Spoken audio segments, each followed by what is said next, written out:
So, welcome to our brand new lecture series called Daily News in Shorts. In this lecture series, we cover the important news items of that day's newspaper within a span of 20 minutes. Okay, so we cover the important news items, the entire newspaper in shorts. All right, now today's newspaper was Thursday's newspaper, June 26th newspaper. And let's take a look at the important news items in today's newspapers. All right, now these were the topics that were of utmost importance in today's newspaper for your civil services examination. What are these topics? Well, first of all, role of leader of opposition is being discussed in news articles these days. Why? Because after a span of 10 years, we'll have a leader of opposition in Lok Sabha. In Rajya Sabha, we have had a leader of opposition, but after 10 years, Lok Sabha will have its first leader of opposition, and it is going to be Rahul Gandhi. Then, elections for National Assembly in France are due. They're happening right now. And France might elect a prime minister which will be different from a different political party than the president. Now, we'll understand the polity of France. All right.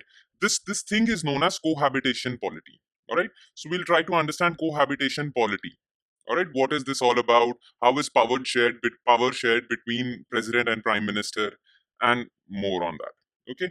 Then recently, Moody's, a credit rating agency which provides economic credit ratings to countries, has warned that India's water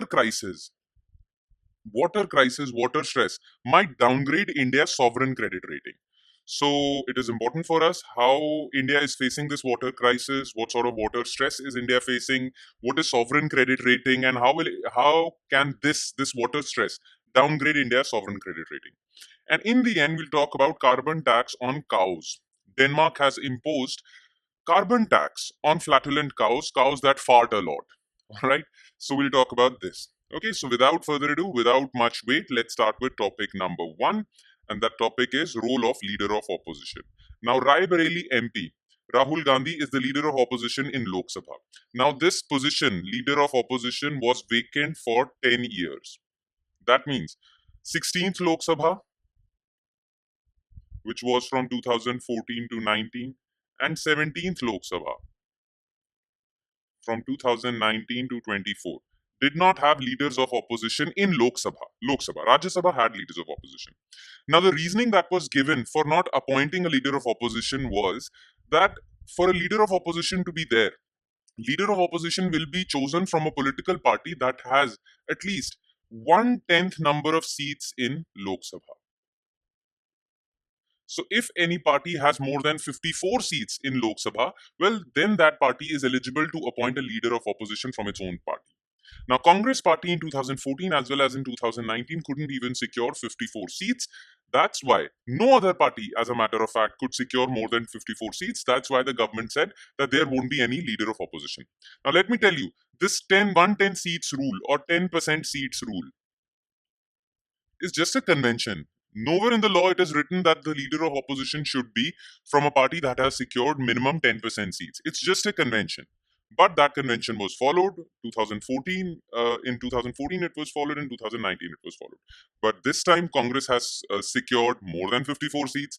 Now it is eligible to appoint a leader of opposition in Lok Sabha, and they have appointed Rahul Gandhi as leader of opposition in Lok Sabha. Now let's talk about the role of leader of opposition. What significance or how important is leader of opposition? Okay, so leader of opposition is opposition's representative in the high-powered committees headed by Prime Minister for appointment of key posts. Now look, various key posts in our executive are appointed by a committee. That committee is headed by a Prime Minister, but one of the members of that committee should be leader of opposition. Now there is a committee that appoints Central Vigilance Commissioner. There is a committee that appoints Lokpal. There is a committee that appoints members of Human Rights Council, right? So the committees that make appointments to these commissions or these posts, well, one of the members of those committee is leader of opposition. So this is one of the functions of leader of opposition. Plus, the main duty of leader of opposition is to serve as the voice of opposition, of course. Plus, leader of opposition sits in the front row to the left of the chair. So on the right of the chairman or the speaker are sitting actually the people in the government, or the ruling party actually sits on the right of the chairman or speaker. The opposition members sit on the left. Now, leader of opposition has a seat reserved for him or her in the first row of the benches on the left. All right. Let's talk a bit more about leader of opposition. Now you just have to remember this because they might actually try to mislead you in any of the MCQs. Leader of opposition is not a constitutional post. Nowhere in the constitution the word leader of opposition is mentioned. The word leader of opposition or LOP is mentioned in the Salary and Allowances of Leader of Opposition Act 1977. So leader of opposition is a statutory post, not a constitutional post. Okay, because it is mentioned in an act of parliament, not the constitution. In the same act, the Salary and Allowance of Leader of Opposition Act, it is mentioned that the leader of opposition will receive salary and allowances similar to a cabinet minister. All right. So leader of opposition's post is equivalent to the rank of cabinet minister as far as salary and allowances are concerned. Now, this act clearly mentions that the leader of opposition for Rajya Sabha or Lok Sabha, as the case may be, shall be appointed from a party in opposition to the government, having the greatest numerical strength. And that should be recognized by the chairman if it's about the leader of opposition in Rajya Sabha, or Speaker of the House if it is talking about leader of opposition from Lok Sabha. Nowhere here it is written that the party from which the leader of opposition shall be chosen should have more than 10% seats. Nowhere it is written. Okay, there is no law, no legal provision that mandates that a party should have minimum 10% of the seats. That is just a convention. Plus, in this act, it is mentioned clearly that leader of opposition should be taken from a party that has the highest numerical strength among opposition parties, and that should be verified or recognized by chairman of Rajya Sabha or speaker of Lok Sabha. All right. So this 10% rule is nowhere written in the law. Just remember this fact because they might ask you tricky questions. They might ask you statement-based questions. They might say, consider the following statement. Statement 1, leader of opposition is a constitutional post. Statement 2, only a party which has more than 10% seats in the House is eligible. Right? And they might also add that this is written in the Constitution. So nowhere it's written that this 10% rule is nowhere present. Okay? All right. Now let's move on to next news item, which is cohabitation policy in France. Now look, recently elections for National Assembly in France are happening or they are taking place. Now National Assembly is France's parliament. Okay. Now France follows a different system of governance. Okay. In France, actually the executive power is shared between president and prime minister. Now, the president is actually elected directly by the people, and a president has a fixed term of 5 years. Prime minister is actually selected from the largest party in the National Assembly. Okay, so any party that secures maximum number of seats in the National Assembly, well, leader of that party shall be prime minister or leader of that coalition. Now, most of the times, president, which is elected by a separate election, and prime minister, they generally are from the same party. Okay, but if president is elected or if the president is from a different party and prime minister is from a different party, right? They both are from opposing parties. Now, power is shared between them, but if both of them are from opposing parties, well, that situation is known as cohabitation. All right, because power is shared between president and PM, and when that happens, when cohabitation happens, well, then there is a lot of friction between the two wings of the executive. There is a lot of deadlock, right? There are a lot of problems. Okay, now cohabitation is very rare in France. It has happened only thrice when president and PM are from different political parties. It has happened just thrice in France's Fifth Republic's history. Okay, in France's Fifth Republic's history, only thrice it has happened. It is a very rare phenomenon. Now, you guys must be thinking, what is Fifth Republic? Now, listen. Since French Revolution in 1780s, France has experimented with various constitutions. Okay, their first constitution was known as the First Republic. Then they changed their constitution; it was Second Republic. Then they changed their constitution, and so on and so forth. Their latest constitution was enacted in 1958, and since then, it is known as the Fifth Republic. Okay. Now, this is Fifth Republic. France is a semi-presidential representative parliamentary democracy with clearly defined roles for president and prime minister. The current political regime called the Fifth Republic came into effect in 1958 when the new constitution was enacted, and it replaced the Fourth Republic, which existed from 1946 to 58. Under Fifth Republic, president is directly elected by the people in a separate election process for 5 years, while prime minister is the leader of largest party in National Assembly. So there are two types of elections that take place in France: elections for president, okay, and elections for National Assembly, okay, which is the legislature. The leader of largest party in the legislature is termed as or is appointed as the prime minister. Now, how is power shared between the two? Comparison of powers between the president and prime minister.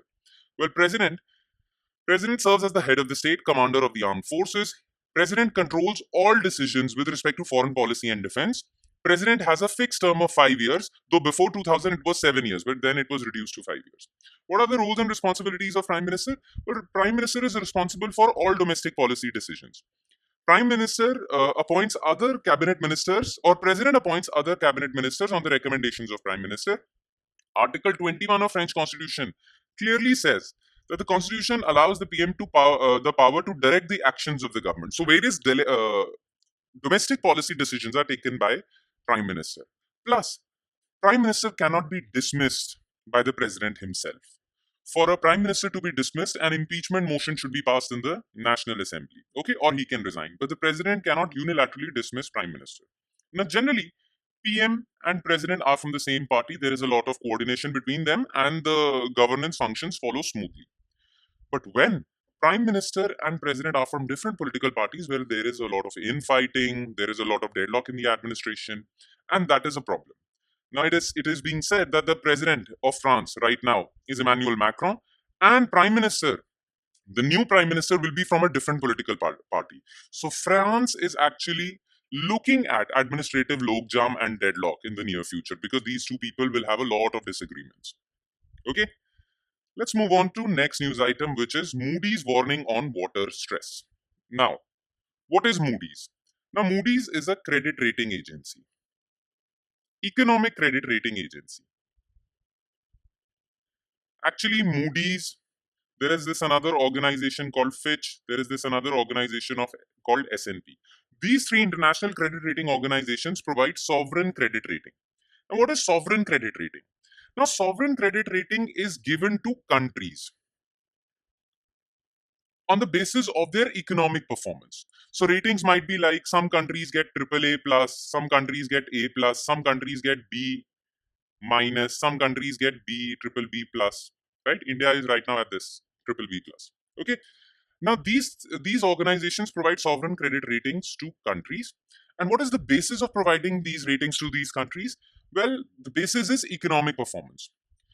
Moody's or Fitch or S&P provide these credit ratings to different countries to tell the investors that how safe it is to invest in this country.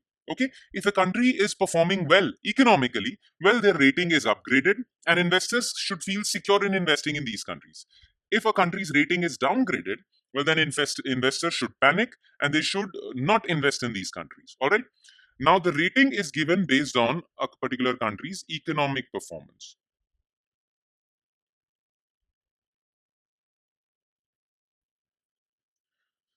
Now, economic performance aside, this time Moody's has said that India's credit rating can be downgraded. So it might move from triple B plus to triple B minus. It can be downgraded if India does not take care of its water stress. Now, why is Moody's using this non-economic metric? It is a non-economic metric. For example, the job of Moody's is to give economic credit rating to India. But why is Moody's using water stress to downgrade India's economic performance? Well, Moody's is using this non-economic metric because of two reasons. Moody's says that if water stress continues, then it will lead to food inflation. Why? Because lack of water would impact farm production. That would reduce food supply. Demand for food is high. Supply for food would be short. Food prices would rise. And then people's real incomes would fall. Okay, now that is an economic thing. Inflation is an economic metric. Real incomes are economic metric. Okay, Moody's also said that coal-fired power generation industries, steel production industries, they are very water intensive. They require a lot of fresh water. So if India does not secure enough freshwater resources, these industries would also get impacted. India's economy would go down, and hence the reasoning for downgrading India's credit rating. All right. Now, what sort of water stress India is looking at? Look, as per the government sources, per capita availability of water will fall from 1,486 cubic meters to 1,400 cubic meters by 2030. Per capita means amount of water available to a person, one person in a year. So per capita availability means per person availability of water in a year. Now, Ministry of Water Resources has said that the optimum amount of water that should be available to each person should be 1,700 cubic meters. We are already short of that, and in 2030 we'll be way short of that. So India will face severe water stress. Plus, water stress is quite bad in urban areas. You're seeing water stress in Delhi. You see generally water stress in Bangalore. Lack of water availability in Delhi is quite a big political issue right now. Lack of water availability in Bangalore becomes a political issue. So urban areas are facing severe water stress. Plus, demand for water in these urban areas is going to rise in the future because in next 20 years, India will add 270 million people to its urban population. So demand for water is quite high. It's going to rise in future, but supply of fresh water is reducing. All right. So this is a big problem. And Moody's has cited that in its report that water stress or lack of availability of fresh water impacts the economy of a country also. And they have shown that. Okay. All right. Now let's move on to carbon tax on flatulent cows. First of all, let's talk about carbon tax. What is carbon tax? Look, there are various industries which emit a lot of carbon dioxide, okay, which is a greenhouse gas. And greenhouse gases cause global warming. Now, you cannot ban all these industries altogether, right? Because they are serving people, they are providing employment to lakhs and lakhs of people, in fact, crores of people. So, you cannot ban them outright. But what you can do is you can force them to emit less carbon dioxide. Now, how can you do that? Well, if governments can levy a carbon tax on their emissions. So, carbon tax would be based on how much carbon dioxide your industry emits. The amount of carbon dioxide your industry emits would be proportional, or the amount of carbon tax levied on you would be proportional to the amount of CO2 you're emitting or greenhouse gases you're emitting. In that way, these industries will be forced to look for alternatives so that they emit less carbon dioxide. Plus, the money raised by levying carbon tax will be used for fighting global warming, fighting climate change. So governments would use this money to fight climate change. Plus, this will also disincentivize industries to emit more carbon dioxide. Okay, one such industry that emits greenhouse gases. One such industry that emits greenhouse gases is livestock, animal rearing. More importantly, especially cattle rearing. Because cattle, when they fart, they emit methane. And methane has a higher global warming potential than even carbon dioxide. It is more dangerous than carbon dioxide itself. Okay? So Denmark has decided that it will tax livestock farmers for the greenhouse gases emitted by their cows, sheep, and pigs from 2030. Okay? It will be the first country in the world to do so. Now, they will think methane because these livestock farmers don't emit that much of carbon dioxide, but they emit methane, which is more dangerous than carbon dioxide. Methane is a very potent greenhouse gas which is emitted during animal rearing activities. What is the aim of Denmark for this policy? Well, to reduce Danish, that means Denmark's greenhouse gas emissions by 70% from 1990 levels by 2030. Now, New Zealand actually passed a similar law in 2000, and which would have been effective from 2025, but it had to back down because of a lot of protests by farmers. Okay, so New Zealand did try to do that. Okay, now let's talk a bit about methane. Why is methane dangerous? Well, on a 100-year time scale, methane has 28 times more global warming potential than carbon dioxide. In a long term scale, methane is 28 times more powerful than carbon dioxide as far as global warming is concerned. And on a short time scale, 20-year time scale, it is 84 times more potent. Now, what are the sources of methane? Well, as you can see in this picture, these are waste dumping sites. These are known as landfills. They emit a lot of methane. Oil and natural gas sector emits a lot of methane, and livestock sector emits a lot of methane. In fact, United Nations Environment Program says that livestock accounts for about 32% of human-caused methane emissions. So there is a need to regulate all of that. Okay? And with that, we conclude today's current affairs in shorts. Thank you so much for watching, everyone.